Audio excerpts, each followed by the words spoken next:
Kevin, would you like to? So Michelle, are the employment projections in everyone's packet? Yes. Okay, Or good. they can see them. It's got a color. So I thought it might be helpful before we get into an open discussion of the board, if Kevin gave an overview of occupational projections for 2014 to 2024, just to give an overview of what we anticipate the needs will be in the workforce, in the marketplace for employers. And That's right. I didn't give him a lot of notice on this. 5 minutes of notice. So you probably came here today thinking you're going to see a bright, informative, well-spoken, attractive person presenting economic data, but Matt Barowitz is in California. So instead, I am here. I think I start every one of these with a joke about Matt. But anyway, my name is Kevin Stapleton. I am the Assistant Chief of Economic and Labor Market Information for the Vermont Department of Labor. I, in short, am a labor market economist for the state. And last week, in cooperation with Annie, our Commissioner Noonan, and Michelle Cooper-Smith, and some other folks, I was asked to put together some data for you about the Vermont labor force in general that hopefully can help you help guide your thinking in terms of the statewide workforce development board. You have a 3-page sheet in front of you. I want to take just a couple brief minutes to, you all are capable of reading this on your own, just to give you a little bit of a highlight of what this has to say, sort of going chart by chart.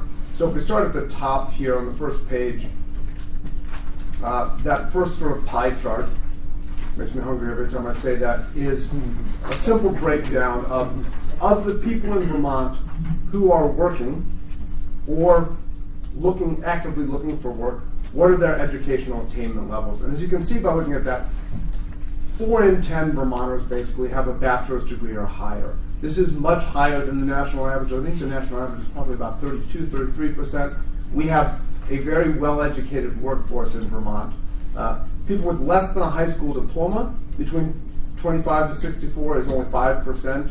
Again, much lower than the rest of the country. And that number will continue to decline as the older generation, which had a higher percentage of people without a high school diploma, begin to move out of that 25 to 64 cohort. So we have a very educated workforce relative to the nation as a whole, and obviously therefore the world as a whole. One thing to note is the chart below that. I find this to be an important piece of the puzzle when we're talking about workforce development.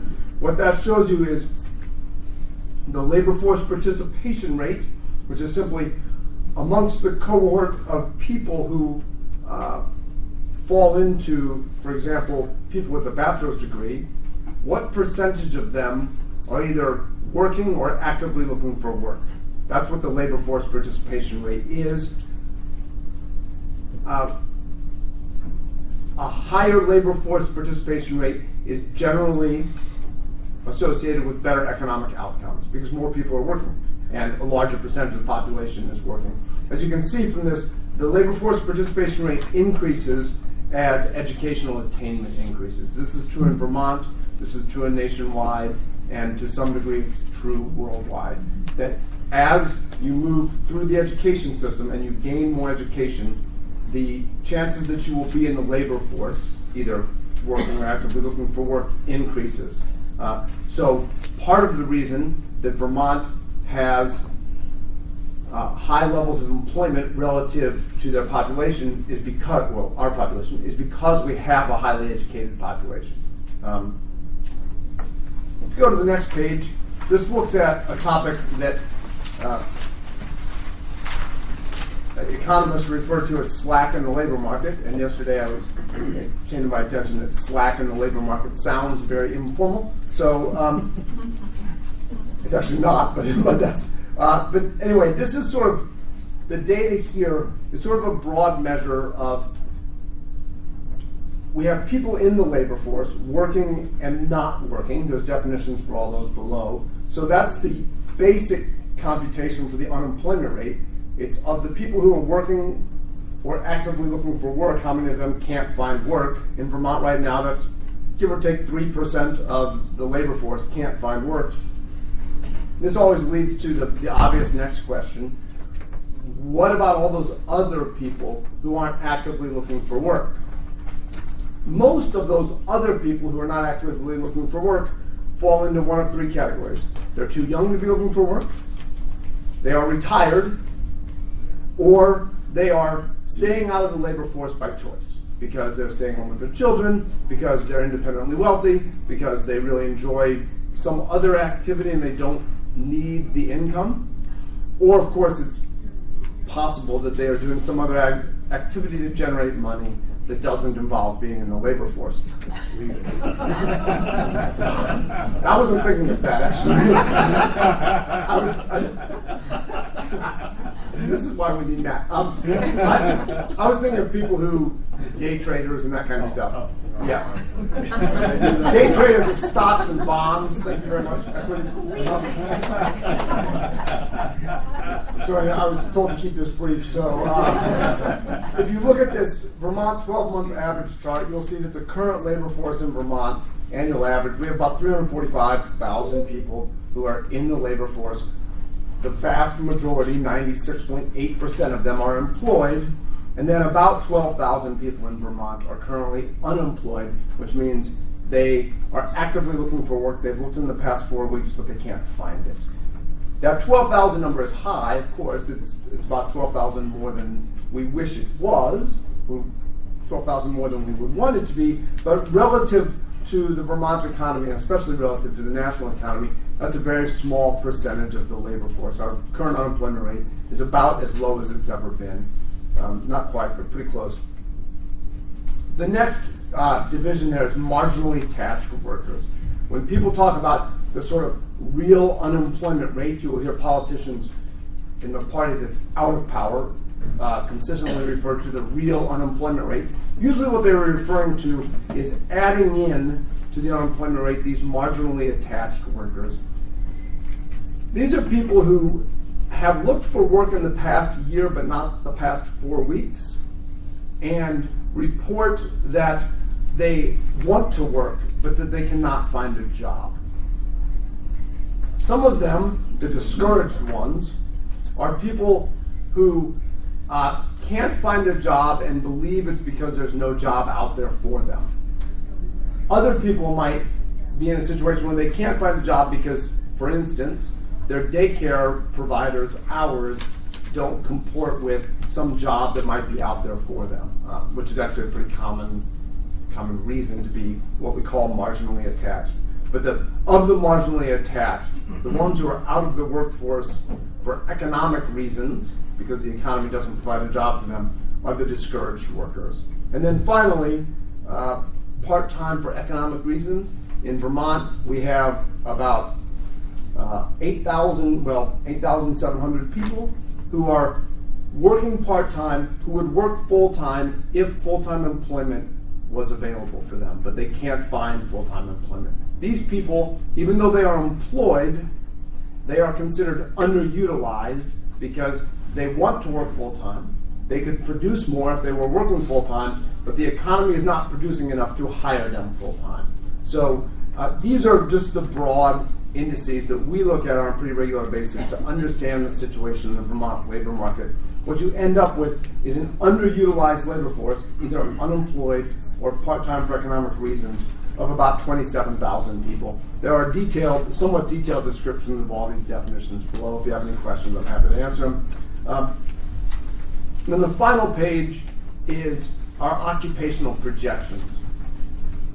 And these are statistical estimates based on a wide variety of inputs of which occupations we expect to grow over the next 10 years, which occupations we expect to decline, how much turnover we expect to have in these various occupations. In Vermont, we do this for, I think, about 450 different occupations, or job titles, basically. But once we have the occupational projections for every occupation, we compile them into cohorts relevant cohorts basically. And in this case, we have compiled them into typical education required for entry. This does not mean that every person who has one of these occupations also has this education level. It simply means that on a national level, the typical education that would be required to enter into that occupation is whatever it might be. So if you want to work as a maintenance person in a lot of schools, that will probably require a high school diploma, perhaps some additional training. So you would fall into the high school diploma on here. If you want to be a doctor, you have to have a professional degree. Then there are a lot of positions, for example, one we talk about a lot, people who work in restaurants, wait staff. If you walk around Burlington and walk down Church Street, you see a lot of wait staff who have degrees, either working towards a degree or recently got a degree, have an advanced degree. The basic entry-level requirement for wait staff is generally a high school diploma. But that doesn't mean that there aren't people with higher levels of education doing these jobs. What this occupational projection sheet does is look at just the typical entry level required at the base level. And what you find when you do that is that of the 16,500 additional jobs we expect to have, what is now 8 years from now, because this is 2014 to 2024, which for economists we consider like way ahead of schedule. Of the 16,500 jobs that we expect to add in the next 10 years, 5,000 some odd of those jobs, the typical education level required to enter is less than a high school diploma. 4,100 of them will require a bachelor's degree. And you can read the data yourself. But this gives us an indication at the bare minimum what level of education will be required for the Vermont workforce as the economy grows. And the economy is growing slowly, but it is growing. We do expect to add jobs over the next decade. This is not to say that there are not ancillary benefits to having a higher, more educated workforce, just that these are the minimum requirements according to the U.S. Department of Labor's calculations that people will need. Does anybody have questions about that? Or should I answer questions? Yeah. Jeff.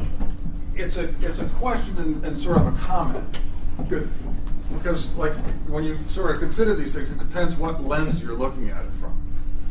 And mine is from the Vermont State Colleges, and a big part of what we do is to try to provide an educated workforce for employers, and that we want to be regional economic drivers in a region. But the biggest thing we do is try to provide upward mobility opportunity for individuals. And when you look at the, sort of say, how educated is Vermont, that includes, people that come to work from other states at National Life. It includes, we're lucky to have probably more post-secondary institutions in this state than, any other state out there or close to it, and all those people that come to college and stay here in it. But another statistic just to keep in mind, just so when we're throwing them out, Vermont has the lowest continuation rate from high school onto college in the state in the New England states, and low on a national level. So, in terms of providing opportunities, we may have a highly educated workforce or population overall, but when it comes to the Vermonters that are graduating from high school, they are falling behind. And the other thing is, recently, I was down at a convocation at Castleton University, and they honored a young woman who I believe she became the first female fish and wildlife warden in the state. I might have that wrong, but I think that's what they said. So, very impressive young lady. And I go up afterwards and I said, just out of curiosity, is it a requirement that you have a bachelor's degree to be a fish and wildlife warden? And she says, no, it wasn't a requirement, but it's probably why I got the job.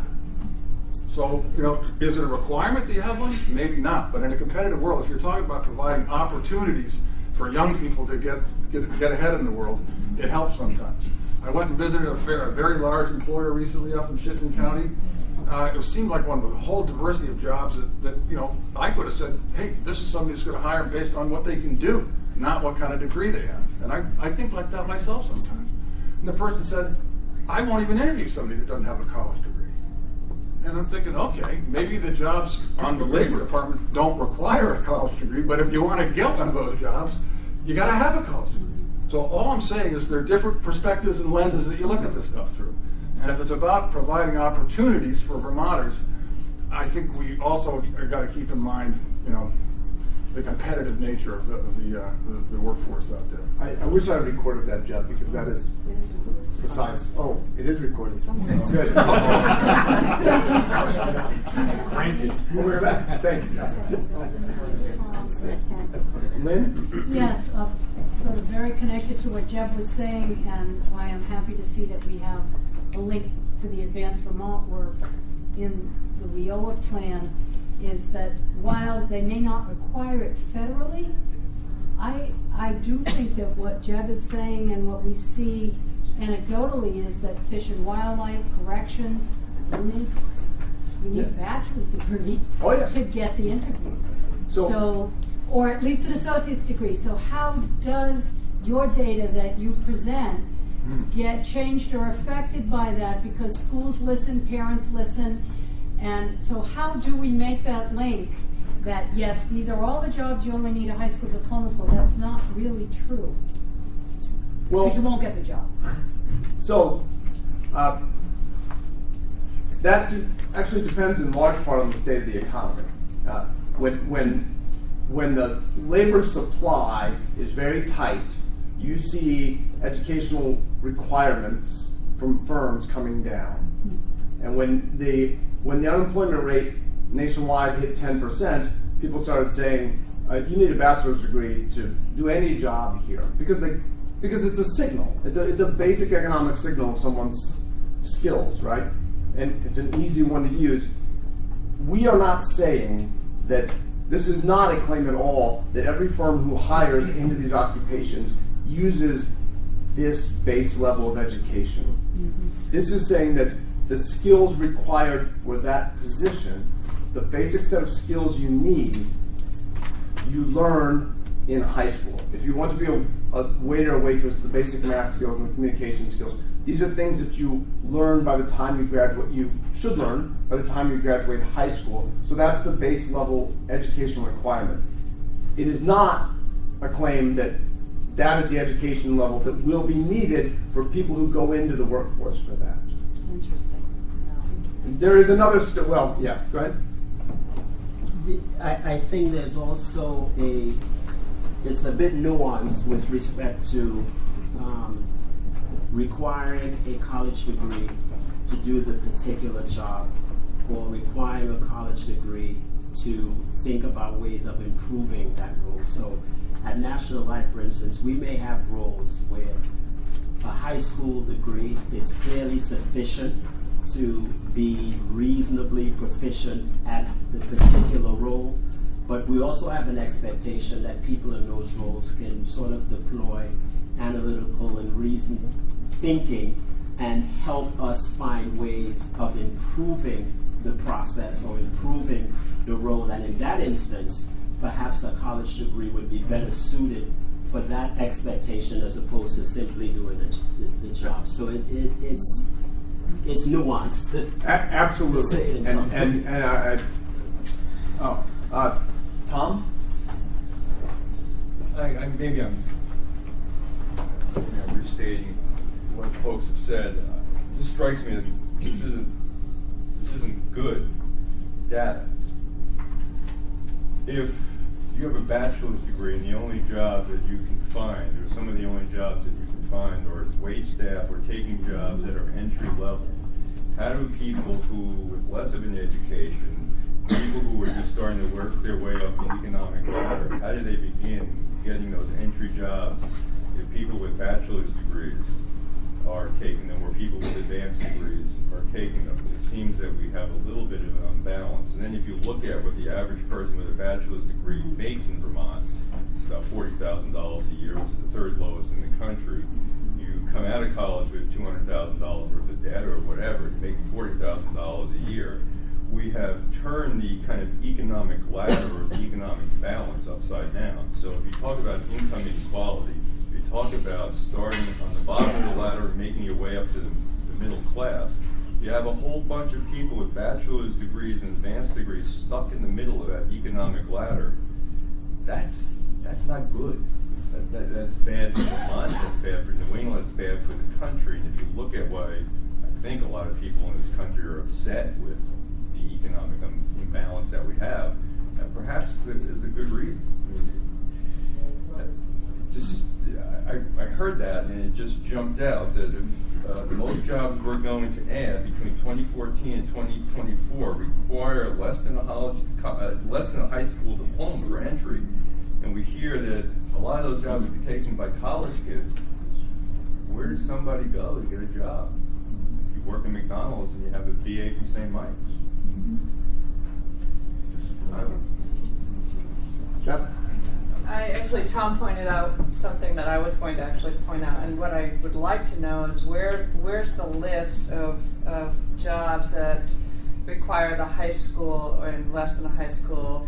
Where do you find what jobs are considered appropriate for those particular categories? Because there are some categories like construction where we are desperate to find people, and we can't find qualified people to do that, and they don't need a college education to do the work. They just need to be skilled in the math and need to be skilled in electrical, whatever the particular trade is. You don't need a college education to do that, but you need strong skills from your high school tech centers.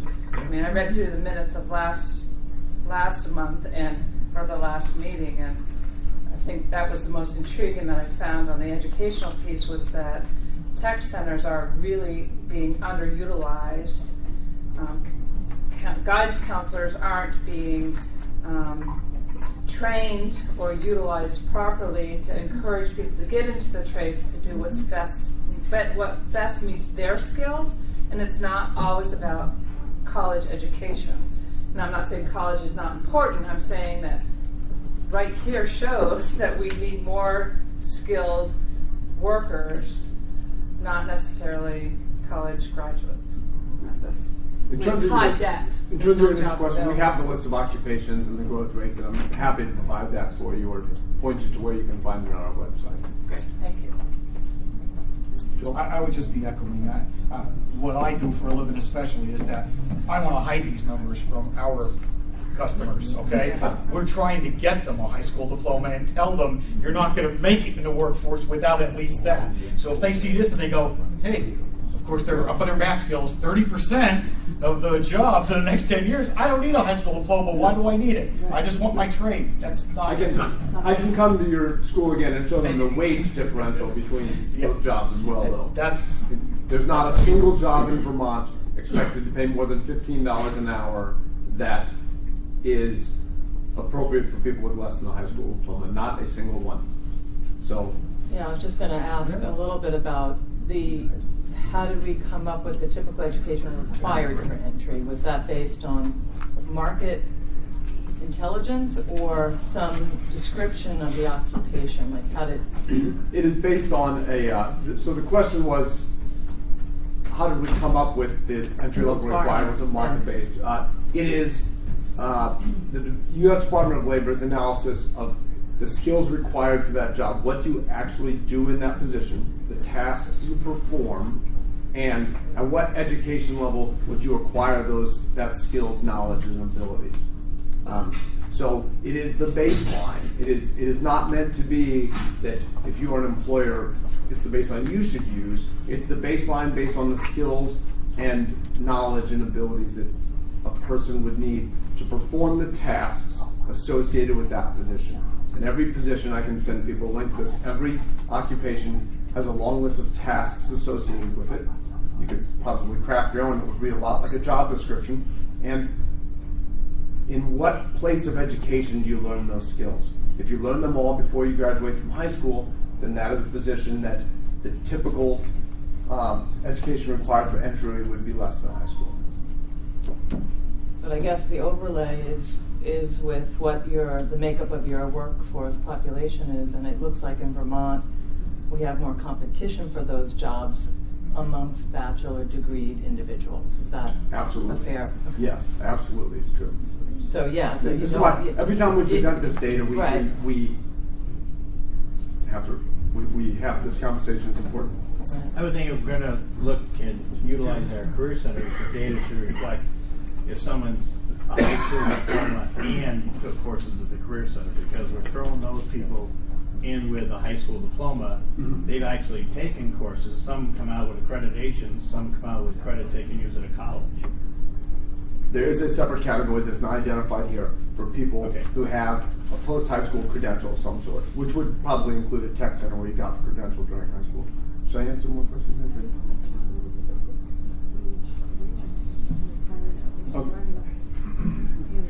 Okay, so Annie just mentioned, I mentioned wages earlier, and I mentioned that there's not a single job for people less than high school diploma with an average. What I should have said if I was being clear was there's not a single position where the typical education required for entry is less than a high school, and the average annual wage as of 2013 was greater than $15 an hour. When you increase educational attainment, you increase wages. These go hand in hand, basically because you're all business people, but basically because productivity increases when you have a more educated workforce, and when productivity increases, incomes go up. People can demand higher wages when they have more education because people with higher levels of education tend to be more productive, tend to come up with the better ideas to improve processes and all of that at your company. That doesn't mean that, I always have to remember that Steve Jobs never graduated from college, and he came up with a good idea or two, including taking them. Never mind. But aggregated, people and a more educated workforce will have higher incomes and a higher standard of living. Joe. So listen, folks, this is a great conversation, and by the way, Matt is terrific, but you're doing a great job too, so very good. And unfortunately, I have to leave, but I have to say one thing just so people know, it's a small tidbit. The average Vermonter graduating from one of the Vermont state colleges or even the University of Vermont has debt, way low. I mean, it's lower than $30,000 for a bachelor's degree. So there are those $200,000 ones you read about, but to get a bachelor's degree at one of our colleges, it's not that. And if you think about what Vermont has done in terms of early college, there are a lot of students that are getting their first year of college, the last year of high school, with no tuition. And at a place like Vermont Tech or CCV or others, you can basically get a good paying job after one more year. There are ways to do it affordably in Vermont. It would just be my message. And unfortunately, I got to run. But this is a good conversation. Thanks. Yeah, thank you. Yeah, I teach at CCB and I have 3 high school students in my class. And they add to the great. class, right? Oh, they're great. Yeah. Good. Anyway, no one heard it. more questions? Anything else? Good. Well, thank you, everybody.